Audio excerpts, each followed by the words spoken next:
Bom dia. Aqui professor Aécio Flávio Lemos para apresentar para os nossos ouvintes, alunos, profissionais de mercado, investidores, alguns índices que podem orientar nos seus investimentos de hoje. Na segunda parte falaremos sobre a criação dos bancos na modalidade atual, que foi em torno de 1400 na Holanda, embora o sistema bancário já existia de forma precária. Em 1400 ele foi então regulamentado, criado o primeiro Banco Central. Falaremos logo a seguir a respeito dessa parte na nossa sessão de economia.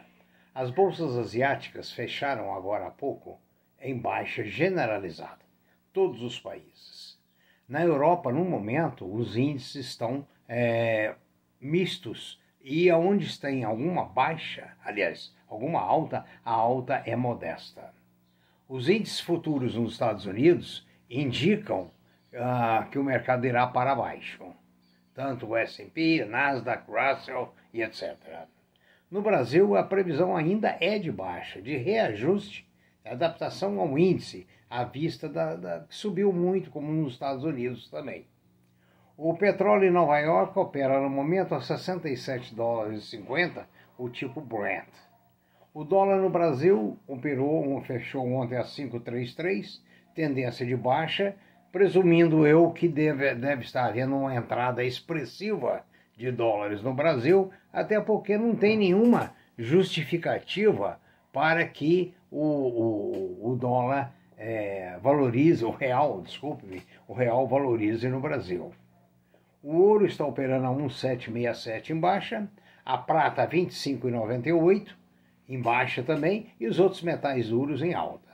As commodities estão mistas.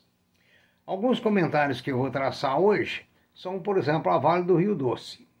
Ela atingiu um preço espetacular, o minério um preço espetacular, e a divergência entre os analistas, uns julgam que está na hora de vender, outros julgam que está na hora de manter, e alguns até na hora de comprar. As divergências são muitas. Agora, a experiência mostra que depois de uma alta significativa, sempre tem uma acomodação. Todos os papéis. Nenhum escapa disso aí. Tanto é que a WEG, hoje, uma empresa multinacional baseada em tecnologia de alta qualidade, pesquisa de motores, a parte de energia solar e etc., após chegar a R$ 38,00 depois do split recente, 1 por 1, está numa baixa significativa a 35 alguma coisa e projetando, segundo o Dalton Vieira, um preço ainda menor. Ou seja, é um reajuste normal do papel. A Renner chama capital. A Renner está chamando capital e julga que a ação deve ser no valor de R$ 39,00. Eu não creio que o mercado vai absorver com facilidade esse preço, não. Veja bem, a Renner foi um papel que sempre trabalhou na casa de R$60, 50, R$60. Mas os preços, as bolsas reajustaram muito do ano passado, do ano atrasado para cá. E o varejo é o grande problema. A duração da pandemia, já estamos com 400 mil mortos, né? E um desemprego muito grande, né? O que está segurando o Brasil é o agronegócio, né? Então, o resultado, eu acho que o varejo sofre muito, assim como o Magazine Luiza, né, que está sendo reajustado também, acompanhando essa tendência. Além do mais, o mercado hoje no Brasil sofre concorrência, como de lojas americanas, a Amazon.com, né, e outras empresas. Então, o mercado realmente, a hora que ficou bom, entraram muitos parceiros. Algumas pessoas têm me pedido para dar sugestão do que deve comprar.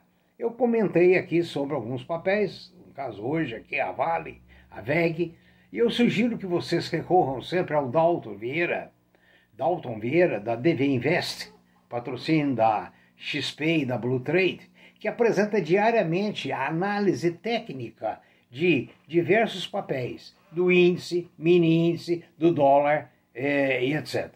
Isso complementa muito bem o que nós dizemos aqui sobre a economia nacional, o seu preparo necessário para operar na Bolsa. Então, por favor, vamos ampliar o nosso leque de informações. No nosso vídeo anterior, falando sobre economia, eu falei da necessidade de conhecimento de uma série de ciências. Inclusive deixei uma muito importante de fora, que é a filosofia, que é o fundamento da nossa própria vida. Mas eu vou dar um exemplo de como, na aplicação financeira, na aplicação gerencial, esse conhecimento faz muita falta. Eu vou falar de uma geração fracassada, que muitos de nós conhecemos. Na década de 60 e 70, eu trabalhei como fiscal das aplicações na área de agropecuária e indústria para uma grande organização brasileira. Eu pude ver que o pessoal não se preocupava com evoluir. Usava a frase, papai fez isso, fez aquilo e se deu bem. Eu não vou, então, me preocupar. Então foi uma geração de fazendeiros que criaram seus filhos como verdadeiros reis. Alguns até esquecendo que suas vacas, quando acumuladas numa certa área, o chifre saía para o terreno do vizinho e o rabo para o outro terreno do vizinho. Ou seja, era um negócio de pequena mota. Mas também as demandas eram de pequena mota. Famílias não trocavam móveis por 20, 30 anos. Bom, aí o que aconteceu? Esse pessoal produzia leite de forma bastante rudimentar.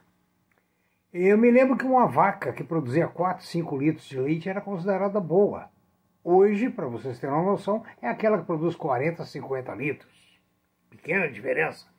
Um alqueire mineiro que produzia 60 sacas de arroz em casca era tido como uma produtividade muito boa. Hoje, produz-se 300 com a tecnologia moderna. O que aconteceu com essa categoria de fazendeiros? Acostumaram os filhos a ter uma vida boa, a casar fazendeiro com fazendeiro, na esperança de que a terra, rudimentarmente, daria a eles condição de vida perene sécula seculorum. O que aconteceu? Quebraram. O último filho de um grande fazendeiro, um dia, vendo ele no carro, um Fusca, com um banco só o do motorista. Era o filho de um dos mais ricos aqui da região. Então vocês observam que o pessoal que tinha uma certa tecnologia, que veio do sul, principalmente o pessoal que tinha uma carga genética, um atavismo muito forte, vindo de famílias tradicionais, mudaram para o norte do Brasil, levando tecnologia, levando garra, levando trabalho. Aliás, até aqui eu abro um parêntese. Esses fazendeiros da minha época, eles se reuniam em praças públicas para conversar e contar a história dos milhões que eles estavam ganhando. Mera ilusão.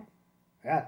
Então, esses fazendeiros do sul, com fatores atávicos, com grande conhecimento inerente dentro deles, da cultura europeia e de cultura asiática, como foi o caso dos japoneses, foram para essas regiões e desenvolveram. O próprio estado de São Paulo desenvolveu muito com a imigração japonesa. Ou seja, quem tinha novas ideias. Por isso é que é necessário conhecer economia, administração, contabilidade, custos, realidade nacional, realidade internacional, para você poder, inclusive, comprar seus papéis de empresas que atendam a esses quesitos. Isso é bolsa de valores.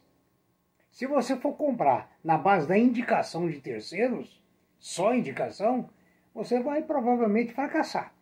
Porque normalmente a minha experiência é que esse pessoal passa um certo conhecimento que é, digamos assim, viciado. Totalmente viciado. Então veja bem, daí nós partimos para afirmar que sem cultura não se produz. Hoje os grandes executivos, os grandes fazendeiros, são empreendedores, não são tiradores de leite, não são plantadores de um alqueire, 2 alqueires de chão, são plantadores de áreas imensas e tudo mecanizado. Por exemplo, a São Martinho, no estado de São Paulo, uma das primeiras empresas a usar drones para fiscalizar os seus canaviais. A Klepper Weber, produtora de armazéns para a agricultura, desenvolveu a tecnologia espetacular para fazer esses silos. A Recosul, com seus graneleiros, enfim, a tecnologia veio. Bom, então eu estou procurando aqui explicar por que é necessário ao indivíduo que aplica em bolsa ter bons conhecimentos econômicos. Eu ainda não falei nada, isso é só um trailer. Muita coisa virá pela frente. Outra coisa, eu agradeço o número de alunos que têm manifestado que no uso dos meus podcasts e dos YouTubes a gratidão pela utilidade. Eu estou aqui, conforme eu falei, no desejo de ser útil. Bom, então vamos continuar falando agora sobre a criação da moeda. Vocês sabem que a primeira moeda do mundo foi o sal. Foi a primeira moeda de troca. Nessa época, estava superando o escambo. O que era o escambo? O escambo era, eu tenho um carneiro, matei a metade de um carneiro, preciso de óleo para lamparina, então eu vou trocar com o armazém. Mas como? Qual o valor? Qual é a quantidade? Não havia. Não havia. O sal, então, veio a ser uma moeda que durou pouco tempo, porque logo depois os povos começaram a cunhar, na realidade, moedas. Começaram a cunhar moedas de prata e de ouro. Mas aí surgiu um problema.